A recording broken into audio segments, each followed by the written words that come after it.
Hello my dear student, welcome back to Anu classes channel. आज हम पढ़ेंगे चैप्टर का नाम है admission of partner. Admission of partner में हम ये देखेंगे कि what is the meaning of admission of partner and how we can calculate new profit sharing ratio. आइए हम देखते हैं सबसे पहले what is the meaning of admission of partner. My dear student, जब बिजनेस ऑर्गेनाइजेशंस पार्टनरशिप फर्म को पैसे की जरूरत होती है तो वह नए पार्टनर को बिजनेस में इंटर करता है, उसे हम इनकमिंग पार्टनर भी कहते हैं। According to partnership act 1932 section 31 जो पार्टनरशिप में है वो ये बताता है कि पार्टनरशिप फर्म नए पार्टनर को एडमिट कर सकती है जब उसे फंड की जरूरत पड़ेगी, पैसे की कमी होगी या उसे लगेगा कि किसी को लेने से उसके बिजनेस में तरक्की हो सकती है तो वो न्यू पार्टनर को एडमिट कर सकती है। माय डियर स्टूडेंट, आज मैं बता दूं आपको कि फर्म न्यू पार्टनर को जब एडमिट करता है तो नए पार्टनर से वो क्या उम्मीद करता है। वो चाहता है कि नया पार्टनर आए, कैपिटल लाए और गुडविल लाए। तो जो नया पार्टनर आता है वो पार्टनरशिप में कैपिटल लाता है और गुडविल लाता है। तो आइए अब हम देखते हैं कि हम न्यू प्रॉफिट शेयरिंग को कैसा कैलकुलेट करेंगे। जब नया पार्टनर आएगा तो वो अपना फ्यूचर शेयर ऑफ प्रॉफिट लेकर आता है। तो जो फ्यूचर शेयर ऑफ प्रॉफिट है उसको यूज करके हम लोग ओल्ड पार्टनर्स के प्रॉफिट शेयरिंग को लेकर न्यू रेशियो निकालते हैं, जिसे कहते हैं न्यू प्रॉफिट शेयरिंग रेशियो। फिर जब न्यू प्रॉफिट शेयरिंग रेशियो निकलेगा तो उसे हम बिजनेस में यूटिलाइज करेंगे। आइए हम देखते हैं एक क्वेश्चन जो ब्लैक बोर्ड पे लिखा हुआ है, उसके जरिए हम न्यू रेशियो को इजीली कैलकुलेट करते हैं। Let's see the question. Mister A and B are the partner, their profit sharing ratio is 1:3 and 2:3. They admitted C as a partner for 1/5 share in future profit. Find out new profit sharing ratio of A, B and C. तो आइए हम देखते हैं। सबसे पहले हमें ये जानने की जरूरत है कि जो 1/5 शेयर है उसका हमें बैलेंस ऑफ 1 निकालना पड़ेगा।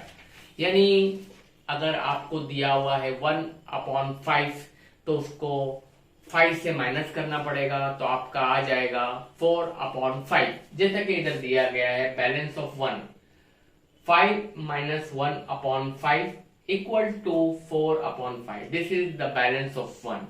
और अब हम इसे यूज करेंगे न्यू प्रॉफिट शेयरिंग को निकालने में।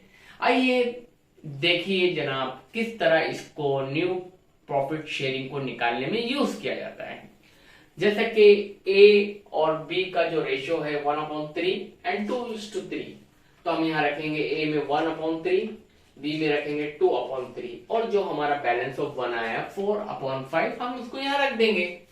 हम सी में वो एक्चुअल रखेंगे जो ऑलरेडी क्वेश्चन में दिया हुआ है 1/5। आई 1/3 रखने के बाद जो बैलेंस ऑफ 1 है 4/5 हमने रखा, तो हमारा आएगा 4/4 1 4, 5 3 15। दूसरे का 4 2 8, 5 3 15। अब सपोज ये 15 आया है डिनोमिनेटर, नीचे का जो है उसे कहते हैं डिनोमिनेटर, तो हमें सिर्फ यहां मालूम है 1/5 as a given in the question. तो हम कौन से नंबर से इसे मल्टीप्लाई करेंगे कि 15 आएगा, तो ऑब्वियसली 5 3 15 होता है।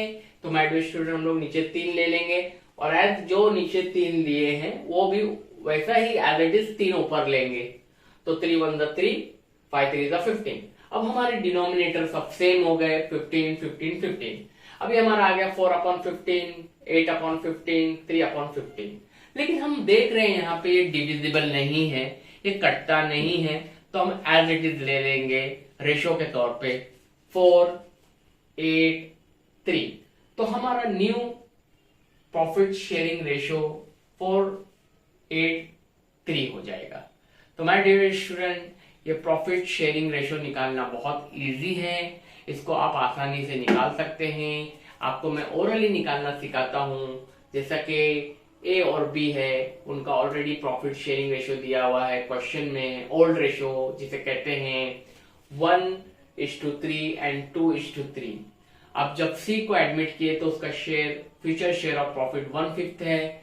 तो my dear student, as it is A और बी में हम लोग लिखेंगे 1:3, 2:3, और जो सी ने फ्यूचर शेयर ऑफ प्रॉफिट लाया है 1/5, तो उसका हम बैलेंस ऑफ 1 निकालेंगे।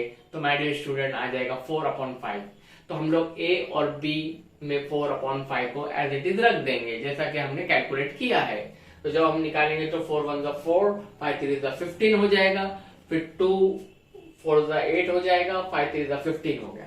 अब हम सी में उसका जो शेयर ऑफ फ्यूचर प्रॉफिट है 1/5 ऐसा ही रख देंगे। अभी जो डिनोमिनेटर 5 है उसे हमें 15 बनाना है, तो हमको उसको 3 से मल्टीप्लाई करना पड़ेगा। तो 5 3 15 हो जाएगा, और जो नीचे हमने डिनोमिनेटर लिया है 15 और उसको 3 से जो मल्टीप्लाई किया है हमने, तो 3 को एज इट इज ऊपर ले लेंगे हम लोग। तो बन जाएगा 3 1 3 और 5 3 15। तो यहाँ रेशियो बन गया 4/15, 8/15, 3/15। लेकिन ये डिविजिबल नहीं है, ये कट्टा नहीं है, ये डिवाइड नहीं होता है, तो इसलिए हम इसे एज इट इज रख देंगे। तो हमारा न्यू रेशियो आ गया 4:8:3, 4:8:3, यानी new profit sharing ratio will be the 4:8:3। Okay my dear student, तो हमने अभी आज सीखा कि हाउ टू कैलकुलेट और find out new profit sharing ratio in admission of partnership firm when new partner admitted in the firm. Okay my dear student, concept को नहीं भूलना, बहुत इजी है।